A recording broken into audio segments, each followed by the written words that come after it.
জুলাই গণ অভ্যুত্থানে হত্যা ও নৃশংসতার সব ঘটনার দ্রুত বিচার ও শাস্তির জোর দাবি জানিয়েছেন ভুক্তভোগীরা। আজ রাজধানীর রেসিডেন্সিয়াল মডেল কলেজে শহীদ ফারহান ফায়াজ এবং জুলাই অভ্যুত্থানের সকল শহীদ ও আহতদের স্মরণে আয়োজিত এক অনুষ্ঠানে তারা এই দাবি জানান। অনুষ্ঠানে প্রধান অতিথি হিসেবে উপস্থিত ছিলেন প্রধান উপদেষ্টার press secretary Shafiqul Alam. College অধ্যক্ষ ব্রিগেডিয়ার জেনারেল জাবের হোসেনের সভাপতিত্বে সাবেক ও বর্তমান শিক্ষার্থী, শিক্ষক ও শহীদ পরিবারের সদস্যরা অংশ নেন। প্রেস সচিব বলেন, ফারহান ফায়াজের মতো জীবন উৎসর্গকারী জাতিকে পথ দেখিয়েছেন। পরে অনুষ্ঠানে জুলাইয়ে আহতদের সম্মাননা উপহার প্রদান করা হয়।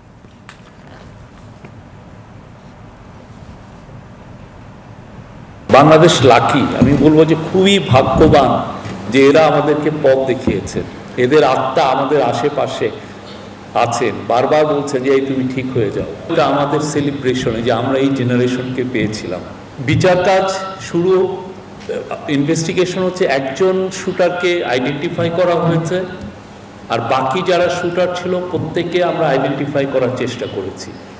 আর যারা এই অ্যাটাক করেছিল ছাত্রলীগ, তারা ব্যান্ড হয়ে গেছে। ফারহান ফাইয়াজরা যতদিন আমাদের সাথে আছেন এরা জীবনে ফিরবে না, নেভার। আমরা যতদিন আছি খুনিদের জায়গা নেই।